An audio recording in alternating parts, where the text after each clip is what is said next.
Welcome to episode 116 of the 4Ps, and thank you for tuning in. We have surpassed 2 years since this began, and it would not be possible without all the people behind the scenes who help write, shoot, edit, caption, and publish this. Actually, there are no people behind the scenes, it's just me. Anyway, let's get started.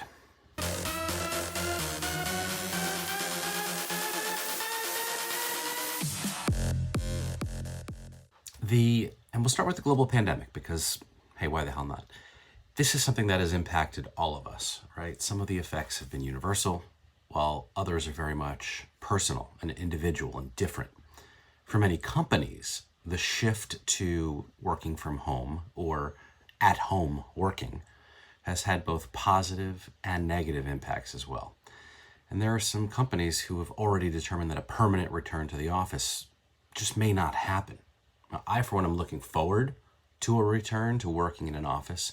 I miss being around other people who aren't constantly in need of something. My kids. I've appreciated not having to commute, though, I will say that. But I do feel like my own work-life balance has been disrupted. Whether that's for better or worse depends on whether or not we're talking about personal or professional. And we're going to start with something personal. And with roughly 3 more hours back in my day, much of that time has gone into the work column of the ledger sheet. And with so many more conversations requiring scheduled video blocks in my calendar, my meal schedule, my bathing and hygiene schedules, time with family, just remembering to walk the dog, these have become less consistent and more erratic. And I know I'm not alone. From what I hear from friends and my network, our collective always-on work culture has reached new heights. Long gone are the regretful formalities for calling or emailing at inappropriate times. But burnt-out employees feel like they have even less free time than when they were commuting. It's crazy. So 2 months ago, I planned to be more organized with my time. I began to learn the piano. Others were learning a foreign language, working out, baking. But with the economic downturn, many of us have just been working harder, longer, to maybe compensate for these shifts or mitigate any potential negative business impact. The fear was that working from home would breed laziness, distraction, or slacking off.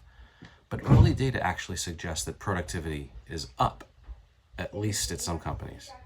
But that productivity will be short-lived if people burn out. According to new data, the U.S.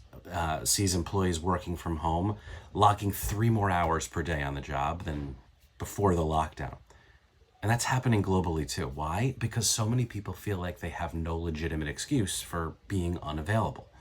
Those without kids or not living with an essential worker, healthcare worker, don't fully understand the challenges of those with kids or more challenging conditions. And those who are living alone don't necessarily have the distraction away from work. More than half workers say that they're burning out in this new model. They didn't have time to prepare or get organized and haven't yet adjusted or calibrated accordingly. Maintaining morale is my biggest concern as a manager, and striking the right balance between trust and wanting to do as much as possible to keep people connected adds to my stress. I feel pangs of guilt if I neglect my kids, and I feel guilty if I'm not working. And right now, I'm not sure that if what this is actually qualifies as either. And something professional, keeping with this theme. Across a multitude of businesses and industries right now, the hot topic has been the acceleration of e-commerce and the rise of digital shopping. While this is not new, so many of us were buying delivery items for years, just not at the pace that we are now. It was not as widely mainstream or dominant as you actually might have thought it was, because most of you watching this are digitally savvy. But e-commerce percent growth has risen faster in the past 8 weeks than it did in the past 8 years. That's an astonishing statistic. And companies and platforms are scrambling to capitalize. Last week, Facebook unveiled Shops, which is a new tool that will make it even easier for merchants to list products on Facebook and Instagram than ever before.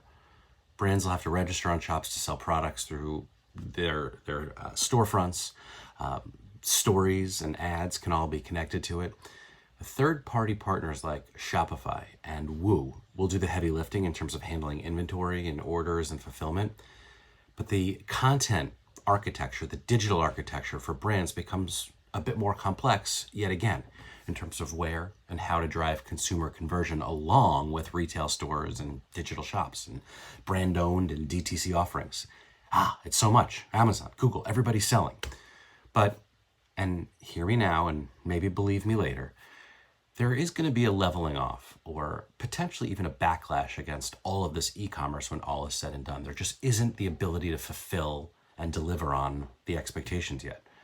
While the ease of clicking from our phones is great to buy something, I've lost track of how many shipments I'm waiting for.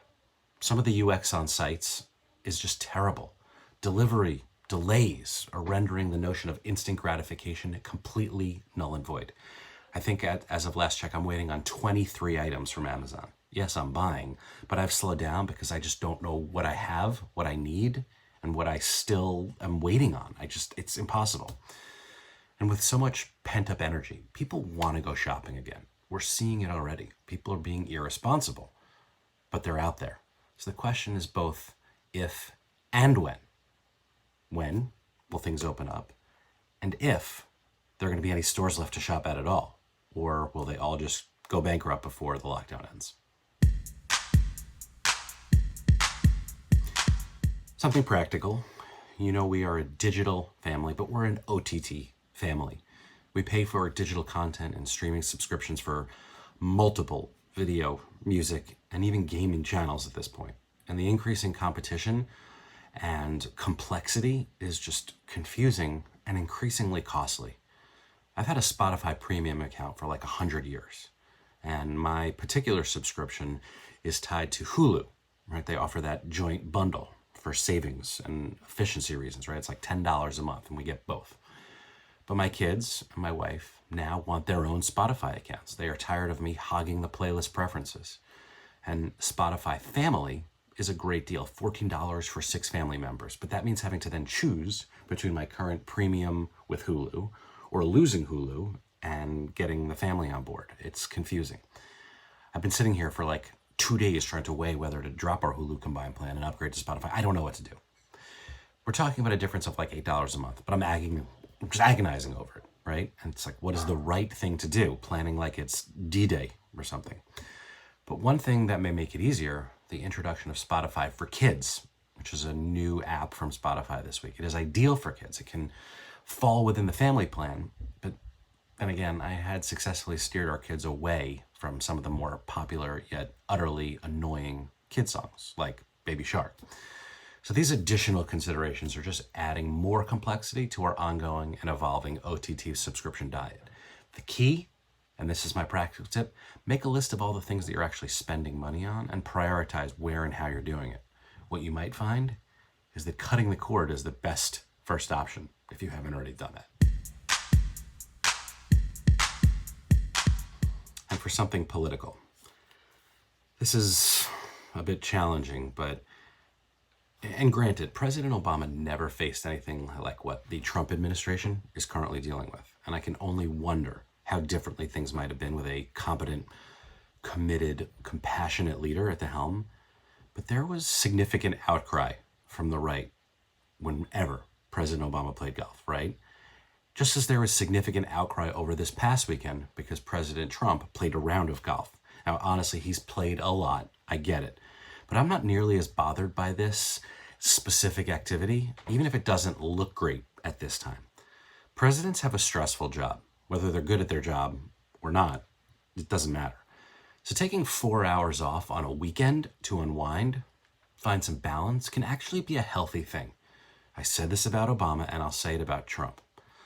Granted, the costs should not have to be incurred by taxpayers no matter what, and I understand that there is a global pandemic going on and we need all hands on deck.